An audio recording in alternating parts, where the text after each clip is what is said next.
네, 화제가 된 이슈를 짚어보는 시간 이슈앤스토리입니다. 최영일 시사평론가 그리고 신은숙 변호사와 함께 이야기 나누겠습니다. 어서 오세요. 네, 어서 오십시오. 오늘 출시하는데 잘 부탁드리겠습니다. 네. 감사합니다. 자, 이재명 스캔들의 당사자죠. 배우 김부선 씨가요. 오늘 오후에 경찰에 출석을 합니다. 경찰 출석을 앞두고 SNS에 자신의 심경을 좀 격정적으로 토로하신 것 같아요. 네, 맞습니다. 김부선 씨가 SNS에 글을 올렸는데요. 오늘 오후 2시에 이제 출석하기로 되어 있는데 사실상은 지난달 말에 출석하기로 되어 있었는데 골절 상해를 입어서 아마 연기를 했다가 20일이죠. 그저께 이제 전격적으로 경찰에 오늘 오후에 출석하겠다라고 통보를 했다라고 합니다. 그래서 오후에 이제 출석해서 별다른 사정이 없다라면 조사가 이루어질 것으로 보이는데 이 조사를 앞두고 이제 SNS를 통해서 김부선 씨의 심경을 밝혔습니다.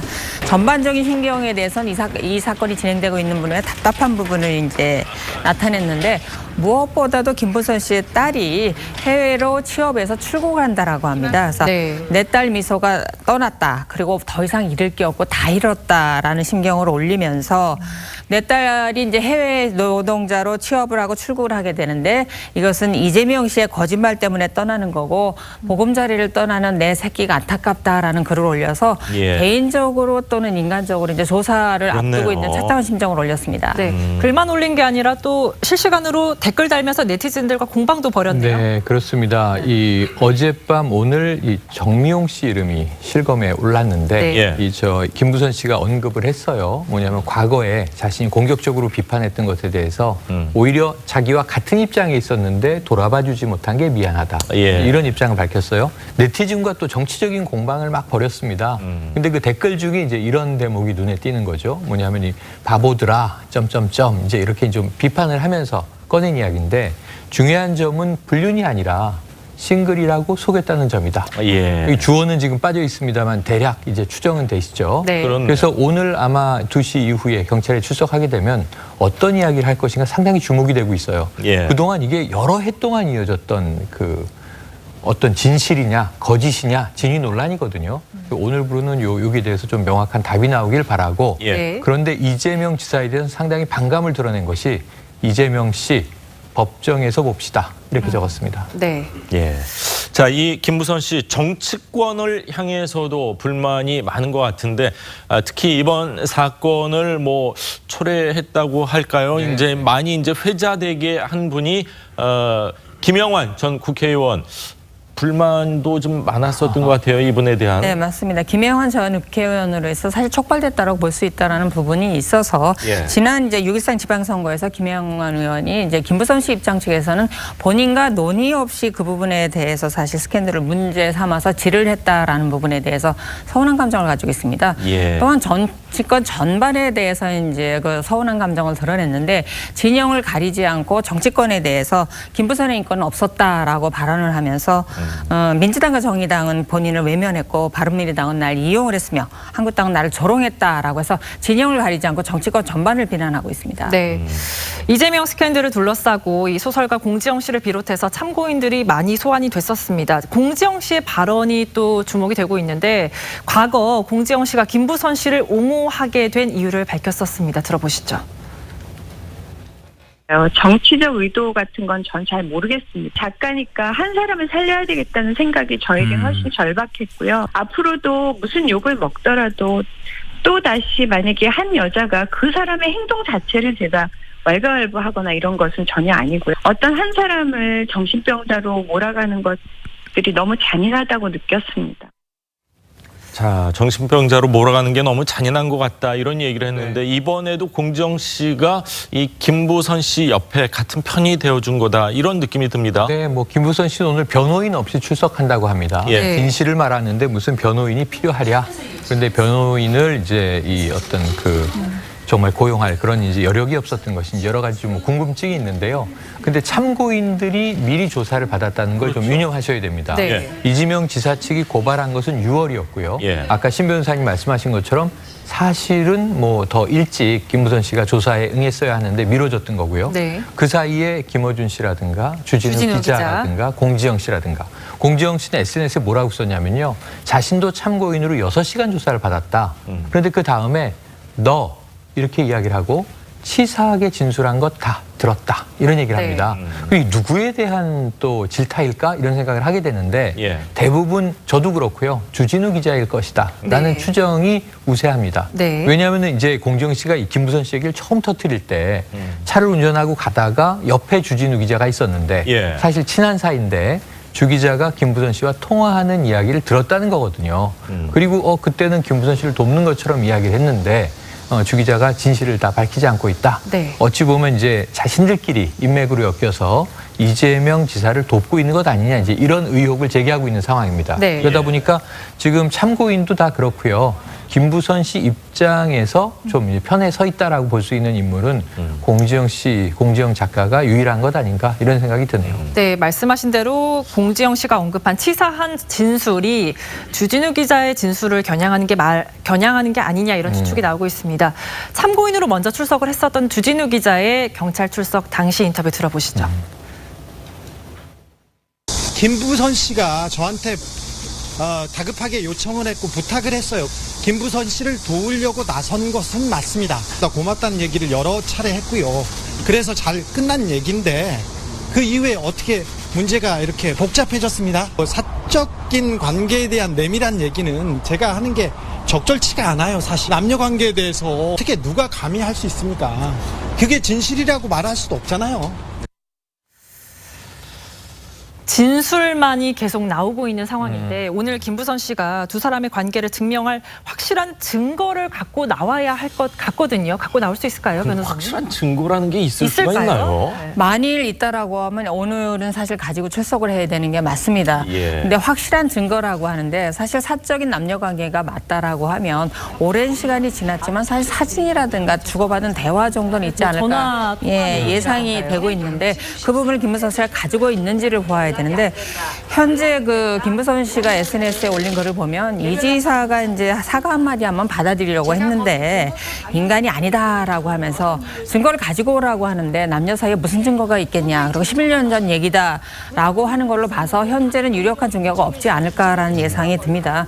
물론 이제 김부선 씨가 종전에 본인을 이재명 씨가 찍어줬다는 사진을 이제 올리긴 했는데 그 사진을 찍었던 사람이 그 이재명 지사다라고 올린 사진이 사실 다른 사람으로 판명이 되지 않았습니까? 예, 사진 기자분이었죠. 네. 그런 부분에서 이제 현재 김부선 씨의 이제 진술이 약간 신빙성이 떨어지는 상황인데 유력한 증거가 있고 본인이 이 부분에 대해서 상황이 억울한 부분이 있다라면 오늘 출석할 때 반드시 증거를 가지고 출석해야 될 것으로 보입니다. 네. 자, 이 다음 순서는 어떻게 되는 겁니까? 이재명 지사를 부를 수도 있고 안 부를 수도 있나요? 아니면 꼭 불러야 될까요? 예, 경찰이? 부를 수도 있고 부르지 않을 수도 있는데 그것은 김부선 씨가 어떤 증거를 가지고 오고 구체적인 진술을 하느냐에 따라 달려 있습니다. 네. 왜냐하면 이게 허위 사실인지 실제로 있었던 일인지를 판명하는데 중요한 두 사람이기 때문에 예. 김부선 씨가 제시한 증거에 대해서 이재명 씨와 사실 사적인 관계가 있었다라는 것이 유력하게 추정이 된다라고 하면 예. 이재명 씨한테 진술할 기회를 줘야 하기 때문에 네. 대질신문이 이루어질 가능성도 사실은 김부선 씨가 어떤 것을 가지고 오느냐에 따라 다릅니다. 그렇군요. 네. 자, 오늘 오후 2시에 이제 경찰에 출석을 하는데 과연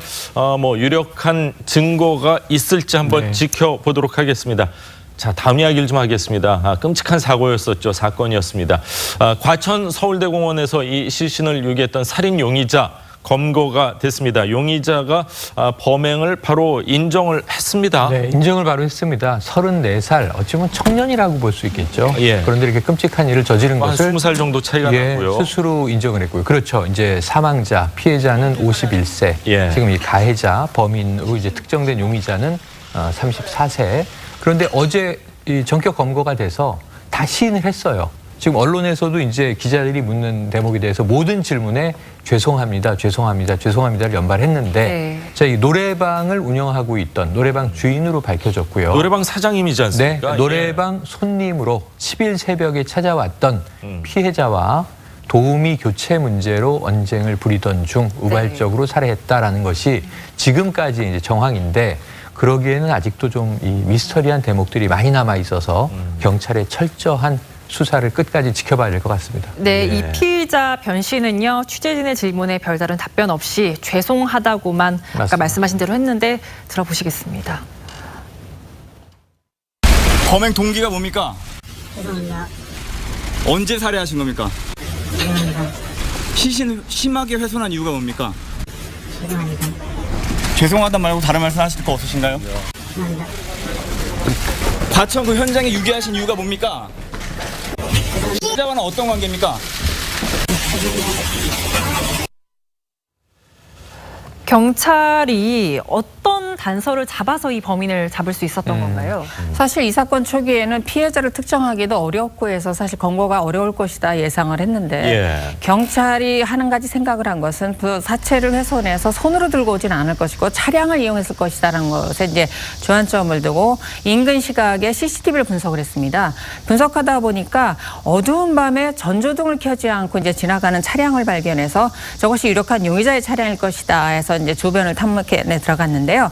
다행히 이 범인이 사체를 유기한 다음에 도주하는데 이 사체를 유기할 당시에 사용했던 차량을 그대로 타고 달아나다가 서산유게소에서 이제 검거가 되면서 검거가 사실 쉬웠던 부분이 있습니다. 예. 이때 피해자를 특정하는데 또 하나 이제 도움이 됐던 것은 사체를 사실 심하게 훼손한 건 맞는데 지문을 감식할 수 있는 손가락을 그렇게 훼손하지 않았다는 겁니다. 네. 그래서 손가락에서 지문이 발견되면서 피해자가 특정이 되고 그러면서 피의자, 용의자까지 검거를 시킬 네. 수 있었다는 겁니다. 방금 들어온 속보를 조금 전해드리면요. 예. 변 씨는 노래방 도우미를 신고하겠다 이런 협박에 살인을 저질렀다고 하고 네. 그리고 그 10일 새벽 노래방에서 도우미를 요구했고 또 도우미 교체를 해달라는 말다툼을 벌이다가 살인한 것으로 지금 주장을 하고 있습니다. 예, 노래방 뭐 도우미 신고 협박을 했다 하더라도 네. 그렇다고 해서 뭐 살인이 용납이 네. 되거나 절대 그럴 수는 없는 일이라고 하는데 그렇습니다. 정말 노래방 주인과 손님 관계 이상 이하도 네. 아닌 그런 관계 아닙니까? 자, 이건 진술이 지금 이제 일단은 가해자 입장의 진술이 나오고 그렇죠. 있는 거죠. 예. 피해자는 말할 수 없는 상태니까요. 예. 그런데 이제 노래방 도우미로 추정되는입니다. 확인되진 않았고요. 여성이 또 CCTV에 노래방에 들어갔다 나오는 장면이 이제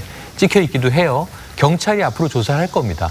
정말 그 시점에 10일 새벽에 도우미 여성이 들어갔고 그 안에서 어떤 그런 뭐 이제 트러블이 있었고 그리고 이제 주인은 어떤 입장이었고 또 이제 분위기는 어느 정도 험악했고 여기에 대해서 이제 목격자나 네. 관련자 진술이 나올 수 있으면 가장 좋겠죠. 예. 그렇지 않다면 이제 경찰이 수사를 통해서 밝혀야 되는데 말씀하신 대로 가장 지금 납득되지 않는 대목이 안양에 있는 노래방에서 과천 서울대공원이 물론 멀진 않습니다. 예. 넓은 산야를 찾다가 그쪽으로 갔을 수 있는데 청계산 입구, 등산로 입구에 유기했단 말이에요. 예. 너무 눈에 띄기 쉬운 그런 대목이고요. 네. 안양이면은 외곽으로 차를 달리게 되면 야산이 더 많은데 그렇죠. 네. 적어도 저는 개인적으로 그렇게 추정을 합니다.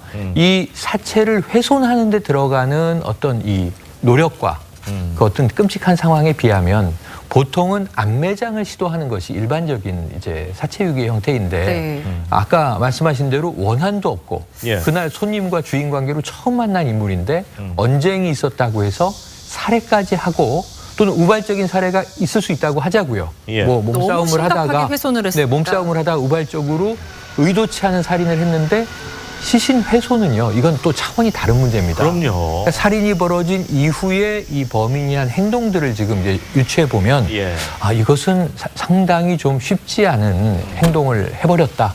그렇다면 뭔가 다른 이유가 있을 수 있지 않겠느냐. 예. 혹시 이제 뭐 면식범, 그렇죠. 사전에 아는 관계는 아니었느냐. 뭐 예. 채권 관계 같은 것도 없었느냐. 주변에 어떤 이 두 사람이 또 이제 다툴 만한 여지가 있었던 다른 정황은 없었느냐. 이런 부분들을 예. 경찰이 면밀히 조사해서 밝혀야 할 것 같습니다. 맞습니다. 검거된 곳도 보통은 뭐 어떤 뭐 이제 특정 장소 여관이건 어디 네. 뭐 이런 숙박 시설에서 검거되는 경우가 보통인데 고속도로 휴게소에서 검거된 것도 사실은 일반적으로 납득되지는 않는 부분인 것 같은데 네. 경찰에서 끝까지 잘 조사를 해야 될 것 같습니다.